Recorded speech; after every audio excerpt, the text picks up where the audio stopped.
Hello everybody and welcome back once again to Let's Play Crusader Kings 2 Race for an Empire with the Flemings. So at the end of the last session, well, bit of a mixed bag. We thought at one point that we were there. We captured Lothian with King Turst in the first, and we thought for a brief moment that we had done enough to create the Emperor title, the Emperor of Britannia title. But it was not to be, for we were one county short. As a result, King Turst I lost his motivation, his will, his drive, his diligence, and died. So, we start today's session in control of his son, King Tursten II. Age 33. Something stuck in my tooth. Excuse me. From his stats you can see that he is nowhere near as good as his father, especially in terms of stewardship. He has more diplomacy, but in terms of stewardship, not so rosy. Therefore we're suffering a bit of misfortune when it comes to our domain size. Our father could hold 9 counties. He can only hold 5. Bit of a drawback. If we'd have picked a wife with higher stewardship skill, we would have had a higher state stewardship and we might have been a little bit better off. But we picked her due to the fact that we're waiting for her brother to die so we can have some claims on Denmark. Comes with the territory, I suppose. So that's out of the question for now. So we'll just have to give the lands away. So this first video of today's session, I assume, is going to contain us, or rather Tursten, if you will, just trying to get to grips with the kingdom that he now has in his grasp. And his first priority is going to be ensuring that he tries and gets the vassal on his side, because he doesn't want to face rebellions from multiple angles.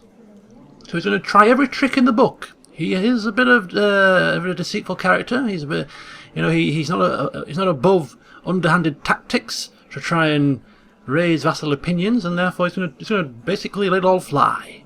Bribery, imprisoning and releasing, all the tricks of the trade will be coming out here. He's also a content man, which is not good, really. It means he's not going to be striving too much for this empire title. Won't be doing everything in his power to do it. If it so happens to come his way, fair enough, glory be to us. But his primary concern is his people. The kingdom and the lands that he already holds. Make sure that they're in order first of all. So, where do we start? With our son, I think, is the first logical place to start. For, here's the issue. We need Scotland to fall under our control when we become emperor. Therefore, it would be great if we could personally control it. Now, if we do become emperor, we will have a de jure claim on every land, every county within de jure Britannia. We're going to have to take them piece by piece, county by county. That's going to be a long and arduous process. So, as a backup plan, we're going to try and get a Fleming on the throne of Scotland. More importantly, a Fleming that we will control. Now, we have a son, Tursten Jr. Tursten III to be. He's 5 and we can betroth him to a princess of Scotland, a daughter of the current king. When the current king dies, that daughter will get a weak claim on the kingdom which will be passed down to her children. So if my little darling marries their little darling, their children, my grandchildren, will have a weak claim, if all goes according to plan, on Scotland, which can be pushed in the future. So I think that's a good backup plan, just in case all else fails. Am I seeing just the candidate? Princess Margaret is 8 years old. She's not too shabby in the stats, got good diplomacy to start with. She's been trained up by a marshal, so she'll have a good marshal as well, which is not some marvellous for her really, but it's better than nothing. She's patient, she's charitable, good traits for a future queen, I think. So let's get her betrothed to my eldest. No. Let's not do it. Political concerns. Oh, I think he knows what game I'm trying to play. He knows what's going on. Perhaps he's worried that we'll get a future claim on Scotland. Hey, oh, very good. What about if I was to betroth her to my youngest son? Would you have that? Eh? Not that we're going to have this happen. No. No, no, no. Well, well, well, political concerns. What political concerns? Political concerns that we swiped Lothian from your grasp, perhaps? Maybe it's too soon. Maybe we should just let a few months pass and the wound heal. Maybe he's still smarting over the loss of one of his counties to us. Okay, we'll leave that for now. In fact, we'll have to leave it permanently. Let me see. Okay, fine, whatever. Let's get rid of these counties and duchies. We have too many duchies. We have 3 duchies. We have the Duchy of Lancaster, Brittany, and Normandy. Lancaster we need to get rid of. Now, we could give it to our heir, but if we give it to our heir, we can't marry him off. He'll be in control of his will. We won't get to be able to marry him, which is bad because we can't do what we need to do here. I could give it to my second eldest son, who hates my guts, wouldn't make a very good vassal, I wouldn't have thought.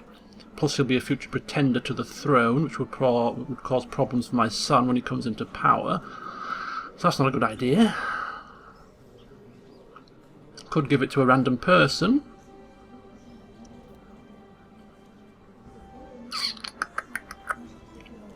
Okay. I'm going to give it to a random person. I don't want to land my eldest son until I've got him married off to somebody I deem appropriate. Right. Okay then. Who can we trust to take control of a duchy? Just like that. Should we go furthest away from our line? See if we've got any suitable candidates. Aubrey's in prison. God. He is a chaplain of Westmoreland.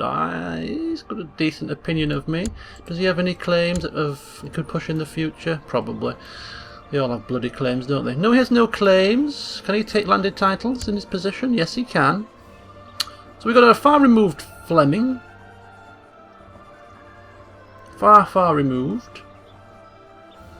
His dad's in our prison, but hey-ho, I'm sure he appreciates the fact that his dad was a traitor. We could give him the county. The duchy, rather, including the lower titles. He's going to love us for it. And it gets it out of our hair. So we lose one of the counties, we lose a duchy, therefore the vassals won't have that penalty, and it's one less thing for us to worry about. So hello, Duke Mark of Lancaster. Welcome to the foe. He's maimed. Ooh. Hope that doesn't hinder. Hope that doesn't hinder you too much. Okay, so that's him sorted. Right. On that same vein, we have to get rid of 3 more counties. Now, we're not going to get rid of Cornwall. We're going to keep that. We're certainly not going to get rid of any of the counties within Normandy. Not too concerned about Leinster. So that's next to go. So let's carry on again. Dynasty tree and keep plodding away here at the family. See if there's any more suitable candidates. There we go. Plenty here. Right. Okay. Don't like him. Don't mind him. I liked him a bit better. He's got a daughter, he's married. If I give him Leinster, going to increase his opinion a little bit, not massively, but it'll do. Okay. Oh, look at that. 69. Marvellous, right. Welcome to the fold, my friend. Welcome to being landed. Isn't it glorious?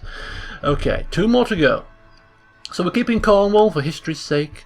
We're keeping Rouen and Evro. So that's 1, 2, 3. We're going to keep 2 in here. So we need to get rid of 2. Now the 2 that we're getting rid of are the 2 that don't bring us in the most money. That's going to be Vans and Nantes. So these 2 are going to go as well to separate family members. So again, back to the old tree here. Let's go back down across to the same line. They're all brothers here, and cousins. If that's going to cause problems, I don't know, but yeah, tough cookies. Let's have a look-see here. Oh, 2 children. 9 and 14. He's almost of age. Don't like him for some reason. No. Okay, let's just keep going down the lines here. Who are you? He's 5. Okay, I like this guy. Barely. Yeah, barely. But it's positive. Let's give him a land. Let's give him vans. Ooh, he doesn't like me. You ungrateful swine.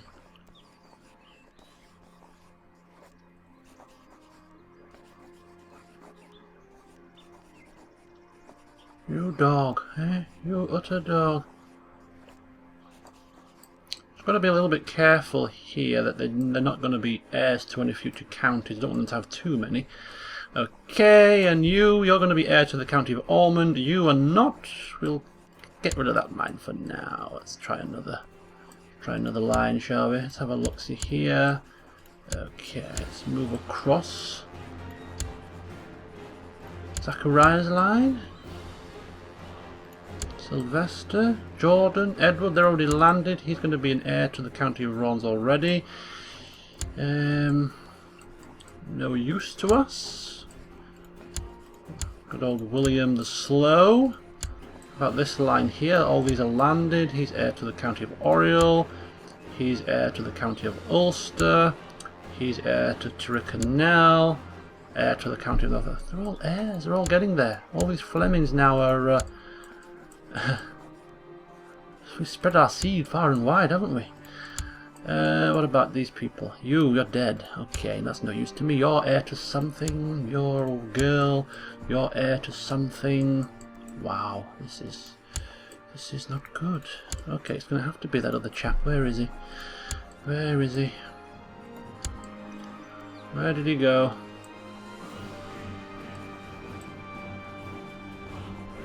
Should we have a boy on the... oh, we're going to have to give it to a boy. Fine, it'll do for now. Nonce, take it. Go away. Leave me be. Right, so 5 out of 5. Okay. So we've given away some land titles. So that's that situation done, sorted. So we can cross that off our list. So the next port of call is trying to get the vassals to like us a little bit more. Now we've already got rid of one of our duchy titles, so that's going to go a long way to helping us. The next way we can try and do it, using our deceitful nature as we stop backing a plot that is headed by our wife to kill Alfred. Why on earth would we want to do that?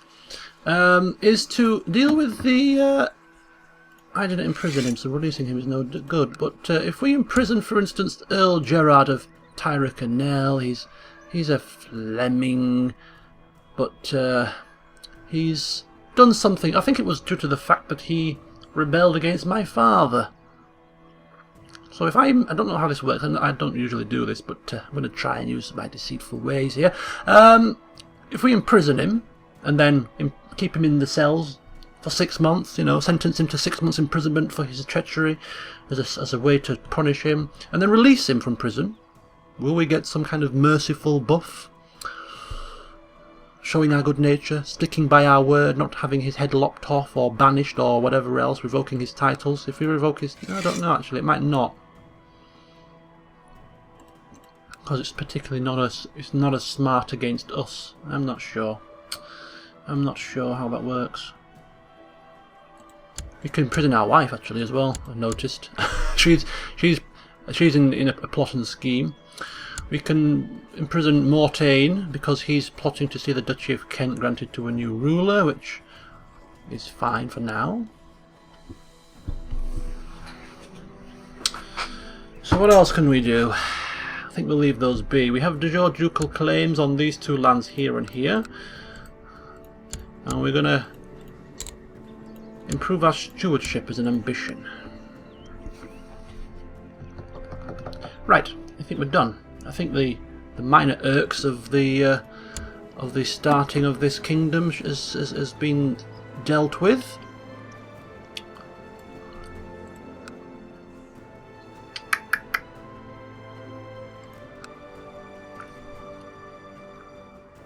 Earl Gerard.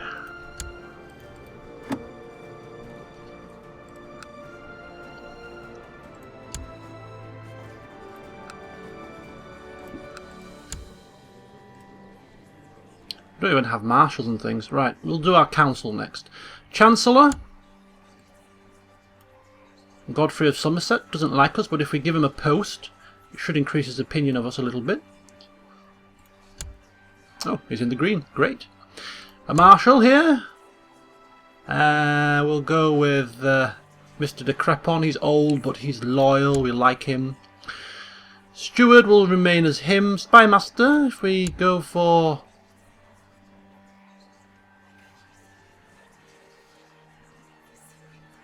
Mr. LeBlount. There we go. And Court Chaplain. Mr. Bishop here. Right, so the council has been assembled. Let's put them to duty, shall we? Let's put them to work. So, you're going to fabricate a claim on Galloway. See if we can get that last county for the Emperor title. We're not going to hassle him. We're not going to force him to rush his job. We're just going to put him there and hope he comes up with the goods. But we're not going to get stressed about it. It's all about patience, this game, I think. The Marshal is going to train the troops in our capital, collect the taxes in our capital. The Spy Master is going to try and unplot some schemes. And you are going to increase relations with the Pope, because it's not very high, and having the Pope like us is of great benefit at some point. So off he goes over there. So the councillors have been put to work. Excellent. Right. So, as we now look to the vassal opinions again, still a few in the negative. I think the best way to look at it is through the realm tree, looking at the most powerful of our dukes and seeing which ones are negative. So we've got 3 that are negative. 1 here also, but he's getting weaker, and as we move down the list they're getting weaker and weaker, so we're not too concerned if these guys have got a problem with us. But these 3 here, maybe so. Maybe so. So, what about a bit of bribery? What about a bit of bribery, eh? Using some more of that deceitful way. A bit of a backhander. Turn a blind eye to my new rule and everybody's happy. Eh? We can afford it. 42 gold? Take it. A child. A child? Hello, child. Fancy 40 gold for your piggy bank?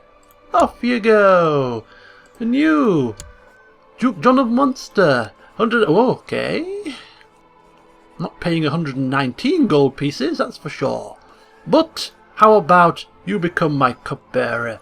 Give you an honorary title for good service to my father. Hey, how about that? Not perfect, but we're working on it. Okay, so as we once again go to the realm tree, there we go. Looking a bit more rosy now, isn't it, eh?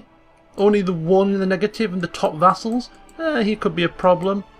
Then again, we could just bribe him as well. Hello, child. Duke Michael of York. Good to see you. Fancy some piggy bank money? It's been. Have I already done this? I might have already done it. I don't. It's not happening. It's not. There you go. 55. Wow. 55. All this money on bribes. It's an expensive business, isn't it? Keeping up appearances. Okay. Right. We won't imprison anybody right now. We don't see the need to. But what we will do is, I think it's a new reign, a new era. We'll try and auto-back the plots. Even the ones that are a benefit to us. And you know what? We'll release this guy from prison to fresh start and all that. He's not landed anyway, so he can barely cause much problem. Okay, so it's taking a little bit longer than I anticipated. Apologies for that. I've didn't do a lot of research before today's session to speed things up, but well, we went through the motions. So we have given away the land and titles that we wanted to give away. We have increased the vassal opinions that we deemed most necessary, and we have hired our council members and put them to work. So, King Turst has pretty much got himself sorted. The only vassals that have a negative opinion are pretty unimportant. Although this lady, this Mahout Fleming of Meath, we could bribe her as well. Make it a full house. Why not? We got money to throw around. We're not good at stewardship. We can't appreciate the value of money. We're just burning it like burning it like bloody firewood here, like tinder. It's just going up in smoke. No doubt our steward is rolling his eyes as money is draining out of the coffers, but hey, what can we do? So yes, even better. So all of these that have negative opinion now are really indistinct lowly counts. So if they want to revolt, well then, bring it on. King Turst is hoping that he will be the first Fleming king that takes the power and doesn't suffer any ill consequence as a result of doing so. Okay, start the ball rolling and see what comes.